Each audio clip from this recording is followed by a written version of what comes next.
Je vais donc démarrer cet appel à l'engagement qui m'a été demandé par le président de Civitas, Alain Escada. Alors tout d'abord, je voulais vous remercier tous les militants présents qui ont fait de la route, qui ont évidemment engendré des frais pour se déplacer un week-end plutôt que de faire autre chose, que d'aller, je vais dire, consommer, même si les gilets jaunes en ce moment, évidemment, bloquent un petit peu la consommation, ce qui n'est pas plus mal. Je remercie évidemment les exposants et toute l'organisation, puisque, comme vous le savez, une journée comme celle-ci ne se fait pas toute seule, et il faut un gros travail structurel et au préalable pour que la journée se déroule dans les meilleures conditions possibles. Je vais commencer par vous parler d'un slogan qui pourrait résumer notre engagement politique: rendre la France aux Français. Ça paraît tout à fait simple comme slogan, mais dans le monde corrompu et cosmopolite dans lequel nous vivons, c'en est tout autrement. Tout d'abord, on ne sait que difficilement répondre à la question: qu'est-ce qu'un Français aujourd'hui? Est-ce qu'être Français, c'est aimer la France? Certainement, mais ça ne suffit pas.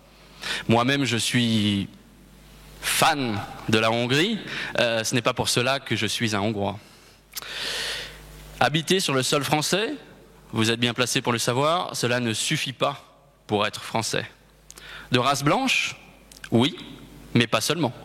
Vous avez des Russes, des Belges, des Espagnols, ils sont blancs, ils n'en sont pas pour autant français. La langue? Également.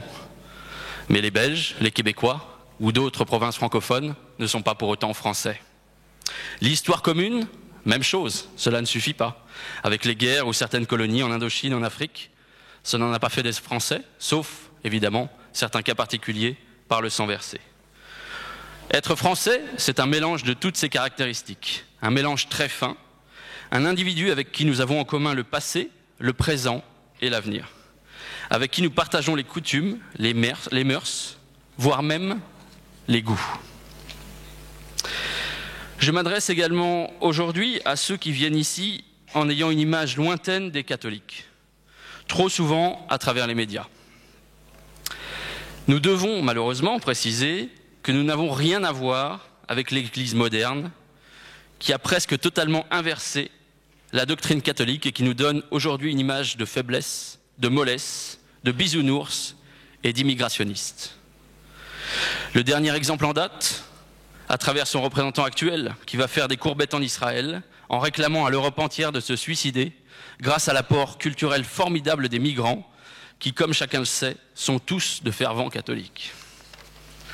Nous sommes les héritiers d'une Église catholique qui a été depuis 2000 ans un phare civilisationnel, avec des militants qui étaient tout sauf des bisounours, des faibles, des immigrationnistes. Quelques exemples. Godefroy de Bouillon, sur les chemins de la croisade, qui tranchait les Sarrasins de haut en bas à l'épée.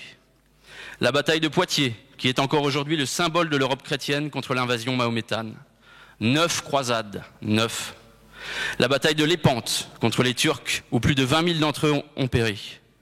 La Reconquista espagnole, qui permit aux rois catholiques de récupérer leurs terres. Et juste après, Isabelle la catholique. Espérons que pour nous, cela ne prête pas 700 ans. Les Cristeros en Amérique du Sud, combattant contre un État maçonnique, d'abord avec des fourches, puis avec des milliers de fusils. Léon de Grelle, bien sûr, chef du mouvement Rex, qui, sans rentrer dans les détails ici de son œuvre littéraire et combattante, a été tout, sauf un multiculturaliste et un passif. Tous ces exemples n'ont évidemment rien à voir avec notre champion Bergoglio, le pape François, représentant de tout le monde sur Terre, sauf des catholiques. Désespoir en politique et sottise absolue, disait Maurras. Qui pourrait donner tort aujourd'hui à cette citation en cette période insurrectionnelle? Revenons un peu en arrière. Tout d'abord avec la manif pour tous. Alors que la propagande médiatique soviétique, tant dans les médias qu'à l'école, avait fait du tort depuis près de 40 ans dans les cerveaux de nos contemporains. Qui aurait pu penser que des millions de personnes se lèveraient contre ce que nous avons appelé l'accouplement sodomite, puisqu'on ne peut pas parler de mariage homosexuel. Certes, nous avons perdu cette bataille, encore une fois à cause de la dédiabolisation, à cause du bien paraître de certains qui préféraient défiler en ballon rose en demandant des droits supplémentaires pour les homosexuels, à savoir un Pax amélioré. Civitas, déjà à l'époque, avait sauvé l'honneur en ne se cachant pas et en affirmant sa doctrine sans concession. Mais encore une fois, désespoir en politique et sottise absolue. Personne chez nous ne pouvait penser que cela lèverait autant de monde contre cette loi qui, certes, est passée, mais avec une grosse résistance face au système. Aujourd'hui, ce sont les Gilets jaunes qui sont dans la rue, depuis 20 semaines. Sans chef, avec une doctrine floue, mais profondément anti-système et patriote. Au départ de cette lutte, c'était les taxes, sur l'essence notamment. Puis ensuite, cela a dérivé sur le propre jeu du système avec le RIC, le référendum d'initiative citoyenne, qui permet au peuple de déclencher un référendum sur tel ou tel sujet. Ils ont été pris à leur propre piège, puisque même l'un des politiques a avoué sur un plateau de télévision que de laisser le peuple français finalement avoir le référendum, ce serait probablement légitimer la peine de mort et probablement arrêter l'immigration. C'est dire, même chez eux, l'esprit démocrate qui règne. Ensuite, cela a dérivé contre les institutions, avec une demande de justification de la part des élus de l'État, des hauts fonctionnaires, mais également à demander des démissions, voire des pendaisons pour les plus poétiques. Ensuite, cela s'est terminé par le domaine bancaire, où l'on a vu partout dans la rue fleurir des slogans aussi sympathiques et aussi résumés que Rothschild démission. Les forts font les événements, le faible subit ceux que la destinée lui impose. Si nous voulons empêcher le chaos, abattre le système, remettre l'église au milieu du village, il faut commencer par faire. Sinon, ce sont d'autres qui feront et nous ne pourrons pas nous plaindre du résultat. Il faut prier comme si l'action était inutile et agir comme si la prière était insuffisante. Sainte Thérèse de Lisieux. Dans ce mouvement des Gilets jaunes qui agite aujourd'hui la France, nous avons toute notre place. Certes, il y a tous les défauts de notre peuple, il y a tous les défauts d'une masse. Mais ce que nous avons dans les rues aujourd'hui, c'est le pays réel que nous entendons défendre. Dans la rue aujourd'hui, la minorité agissante, ce sont peut-être les seules personnes qui ont encore aujourd'hui échappé à la tiédeur, à la mollesse, qui souhaitent faire quelque chose, certes, sans formation, sans doctrine. Mais c'est justement à nous d'aller sur place pour les évangéliser, pour leur donner la formation doctrinale qui leur manque afin d'aider notre peuple à se débarrasser de la vermine qui détruit tout depuis des siècles. De plus, ce mouvement des Gilets jaunes est comme d'habitude historiquement avec la France, a un retentissement mondial. Si les Gilets jaunes en France arrivent à faire quelque chose, pourquoi pas ailleurs en Europe chasser les usurpateurs. La grande plainte politique de notre mouvement, c'est justement que la masse est restée inerte à tous nos avertissements, à toutes nos tentatives pour les dévier de l'abattoir vers lequel ils sont promis par l'État. Aujourd'hui, situation inespérée, la masse s'est réveillée. Elle a la sainte colère, elle a soif de justice et de reprendre le contrôle de sa destinée. Si nous ne sommes pas là pour la guider, l'épauler et la mener vers la victoire, qui le fera? C'est ce qui est en train de se passer. Notre peuple est dans la rue par centaines de milliers contre le système. Il se fait arrêter par dizaines de milliers depuis le début du combat.